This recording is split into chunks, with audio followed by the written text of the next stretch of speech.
Welcome to Metal Detecting Wisconsin. It's December 28th, kind of a bonus season for me. Normally you don't get to detect this late, but we had a warm spell over the Christmas week and it thawed out the ground and melted pretty much any snow that we did have. So I got about 3 hours today to hunt, so I thought I'd come out to this one-room schoolhouse field that I've been trying to get on. They didn't have the crops off until after the ground froze, so I wasn't able to get back here. This is the corner of the field right where the school stood. I'm out with the Equinox 11-inch coil. Just hit the ground and it's getting a nice solid 15. I think I got like some kind of I don't know what this, tie tack or cuff link or something. It's made out of brass. It's got some little bit of fancy on it. That's kind of a, looks like gold gilding on the back. So that's kind of a good sign. Start out with a pretty decent target right off the bat. Usually means that the ground wasn't covered very well, or there wasn't someone here before. So like I said, I got about 2.5 hours today, so hopefully I'll have some nice finds to show you for I'm sure this will be my last video of the year because it's going to cool down again. The ground is kind of semi-frozen. It's probably frozen about an inch down because we had a cold night last night, so but at least I can get the shovel in the ground. So we'll get at it and see what we got. Well, it's been over an hour and I haven't come across much of anything. I did dig an axe head. I'll show that to you at the end of the video. But just getting a solid 21. I got a coin, looks like a penny. I'm guessing it's probably a wheat penny if it's a 21. Looks pretty crusty. It could be an Indian head, but I doubt it. Guessing it's a wheat. Looks like it has the rim of a wheat penny.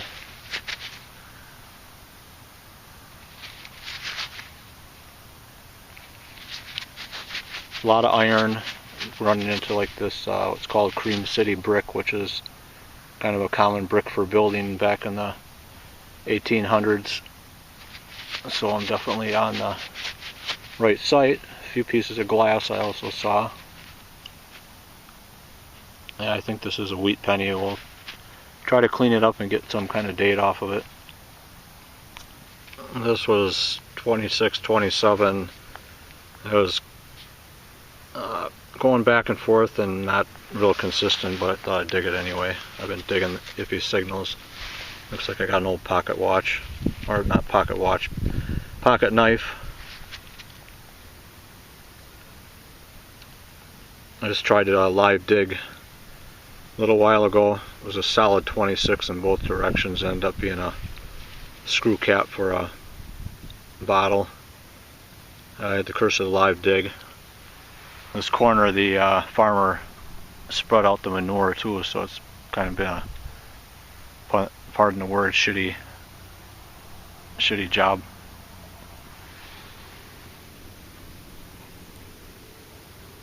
Hopefully I'll get some more. I got about an hour left to go here. This was a solid 21. I got an Indian head penny. I didn't see the 1 cent.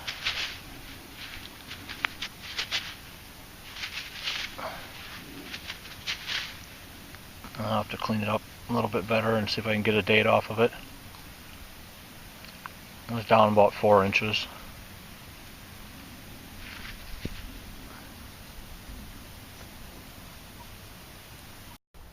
I was getting a solid 12 in both directions. I was going to live dig it and I decided not to, and I should have. But I popped the hole open and got a nickel.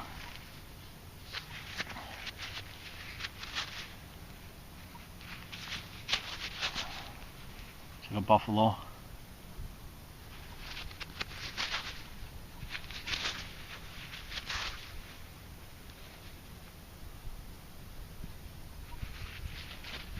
I should have live dug, showed you the numbers, but I didn't want to curse myself.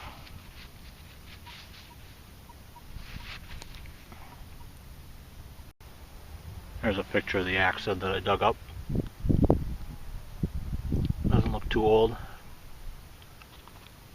but I'll clean it up too, see what we can do with it.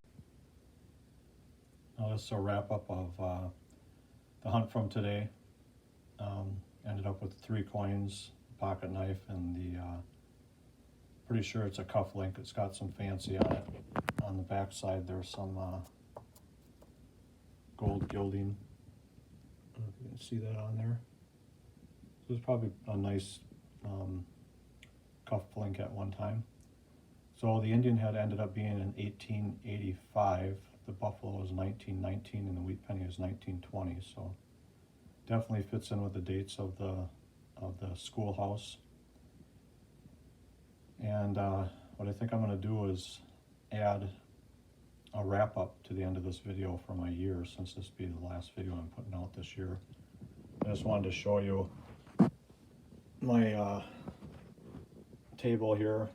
I've been out hunting, I just haven't been videotaping much. These are just some of the hunts, or the last few hunts that I've had in the last probably 2 or 3 weeks. Gotten out a few hours here and there in between the frozen ground and the snow and everything else. So you can see I've been finding a few things, some silver, a few relics. So what I'm going to do, I'm going to tally up all my finds, and then I'll come back on and do kind of a year-end wrap-up at the end of this video. Hello everyone, as promised, this is a wrap-up of my 2019 season. I got everything organized and cataloged, and I wanted to share some numbers with you and to show you how my season went, give you a few thoughts on my season. So I'm going to stop this and get the camera turned around and show you what I got. Here are the coins that I decided to put in cardboard slabs and put in my 3-ring binder. These are all from the 2019 season.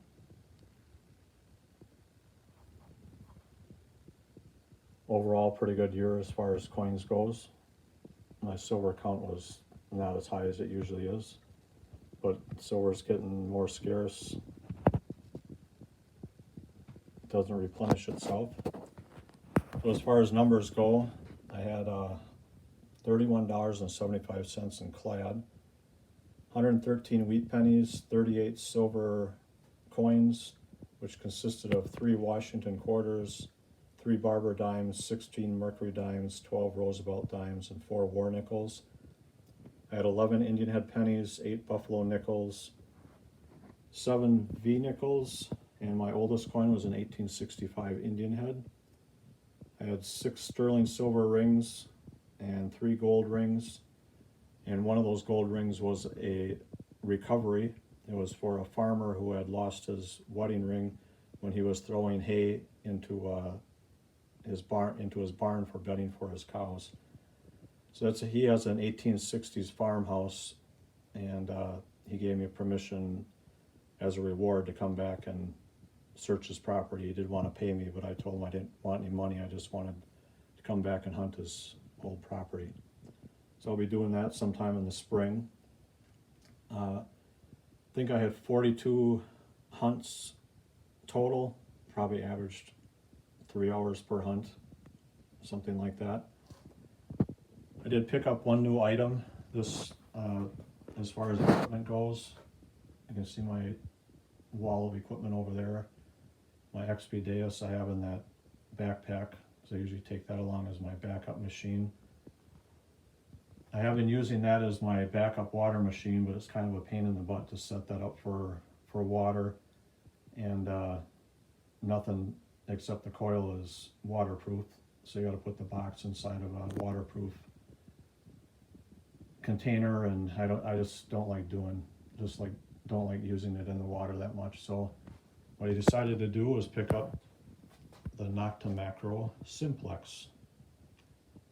The reason I got it is because it is waterproof and the price was right. Very reasonably priced, and from all the reviews it has the performance of the higher end machines, so I thought it would be a great machine to have as a backup for water and for land. I did buy the waterproof headphones to go along with it. So I'm going to be using that. I got it about a month and a half ago. I did some testing with it, used it in my test garden. In my opinion, it's not as good as the Equinox 800. It is a very well made machine. It performs extremely well for the price, and I think it will do really well in the water.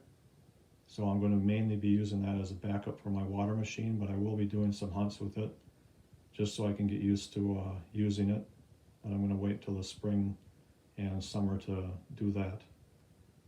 So I want to thank everyone for watching my videos this year. Hopefully I'll have some videos out early in the year and in 2020. I want to wish all of you good luck in your season this year and happy hunting. And thanks again for watching.